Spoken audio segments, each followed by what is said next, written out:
Assalamualaikum warahmatullahi wabarakatuh. Selamat pagi anak-anak. Apa kabar hari ini?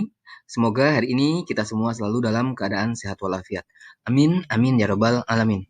Oke, anak-anak, hari ini kita akan belajar tema 8, daerah tempat tinggalku, subtema 3, bangga terhadap daerah tempat tinggalku, pembelajaran 1. Anak-anak, Siti dan Lani bermain sepeda di taman dekat tempat tinggal mereka. Siti dan Lani bersyukur karena tempat tinggal mereka dekat dengan taman. Mereka bangga dengan lingkungan taman.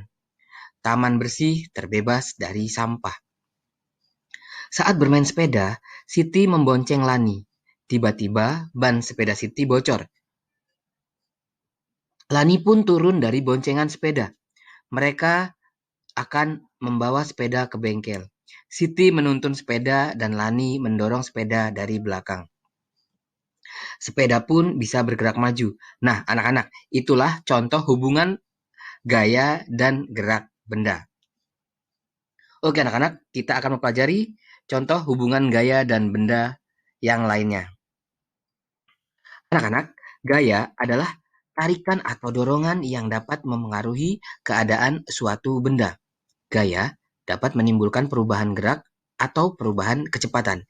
Gaya tidak dapat dilihat, tetapi pengaruhnya dapat dirasakan. Dalam kehidupan sehari-hari, banyak kejadian yang menerangkan bahwa gaya dapat menyebabkan benda bergerak. Misalnya, peristiwa membuka dan menutup pintu. Pintu bergerak, membuka, dan menutup karena terkena gaya berupa dorongan dan tarikan. Anak-anak, secara umum, gaya dapat mempengaruhi keadaan suatu benda. Di antaranya adalah gaya mempengaruhi benda diam menjadi bergerak. Oke anak-anak, peristiwa pada gambar adalah membuka dan menutup pintu, mendorong mobil mogok, dan menendang bola.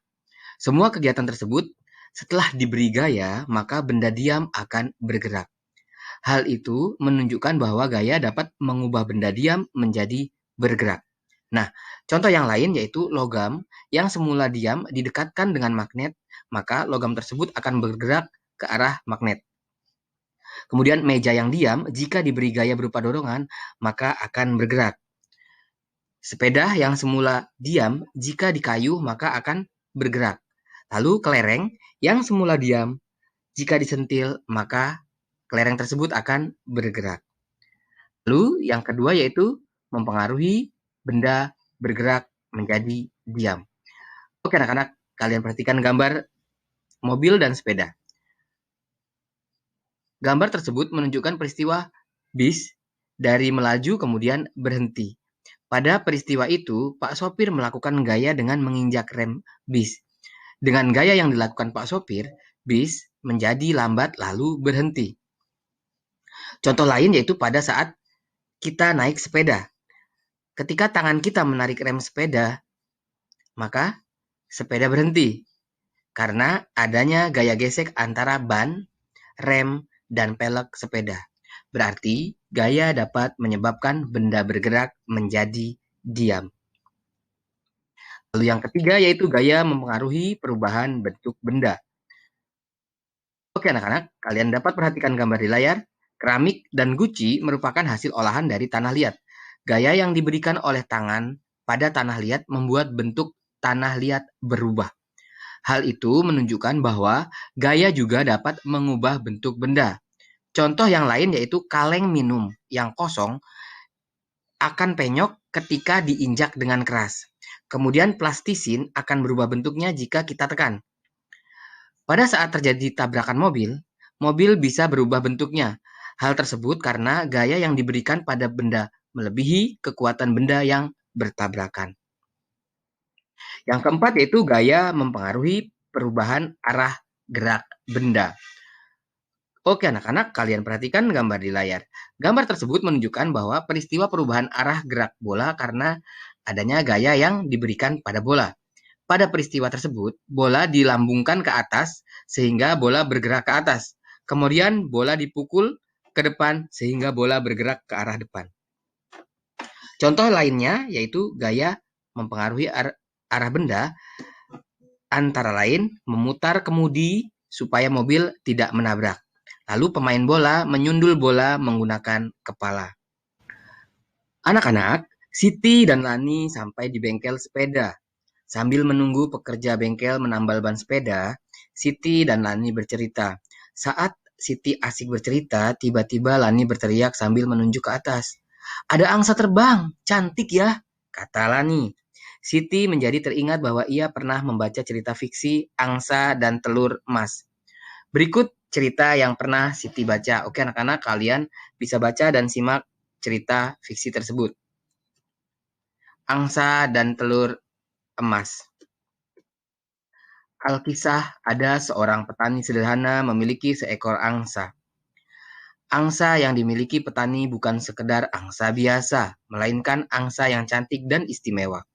Keistimewaannya adalah angsa milik petani menghasilkan telur emas. Petani senang memiliki angsa istimewa itu. Setiap pagi petani bisa mengambil telur emas di kandang. Petani membawa telur emas dari angsa miliknya ke pasar. Petani menjual telur emas dengan harga tinggi. Dalam waktu singkat, petani berubah menjadi kaya. Kekayaan ternyata tidak membuat petani lebih bersyukur dan tetap rendah hati. Sebaliknya, kekayaan membuat petani serakah. Petani menginginkan angsa bisa menghasilkan telur emas lebih banyak lagi dalam waktu yang singkat. Petani tidak sabar dan ingin cepat menjadi orang yang kaya raya. Ketidaksabaran petani terhadap angsa miliknya muncul karena angsa hanya memberikan sebuah telur setiap hari. Petani merasa tidak akan cepat menjadi kaya dengan cara begitu. Setiap hari sepulang dari pasar, petani menghitung uangnya. Suatu hari, setelah menghitung uangnya, sebuah gagasan muncul di kepala petani. Petani berpikir bahwa ia akan mendapatkan semua telur emas dalam diri angsa sekaligus dengan cara memotong angsa. Gagasan petani pun dilaksanakan. Betapa kaget dan sedihnya petani ketika tidak menemukan satu telur pun dalam perut angsa. Angsa istimewanya terlanjur mati dipotong. Hanya penyesalan yang bisa petani rasakan saat ini. Keinginan petani menjadi kaya raya semakin jauh dari angan-angannya. Nah, anak-anak, dari cerita tersebut, kita dapat mengambil hikmah atau pembelajaran. Kita sebagai manusia harus mensyukuri yang sudah kita miliki. Jangan serakah hanya karena ingin cepat kaya raya. Sesungguhnya, Tuhan sudah mengatur rezeki manusia. Barang siapa yang telah memiliki sesuatu dengan berlimpah, tetapi serakah dan menginginkan yang lebih lagi, maka akan kehilangan semua yang dimilikinya. Anak-anak, cerita fiksi adalah cerita rekaan pengarangnya. Isi dari cerita fiksi dibuat berdasarkan hasil olahan imajinasi atau daya pikir pengarangnya. Cerita fiksi diwarnai oleh kultur, pengalaman batin, filosofi, religius, dan latar belakang pengarang lainnya. Selain itu, cerita fiksi diolah berdasarkan pandangan, tafsiran, kecerdikan, wawasan, dan penilaian pengarang terhadap berbagai peristiwa, baik peristiwa nyata maupun peristiwa hasil rekaan semata.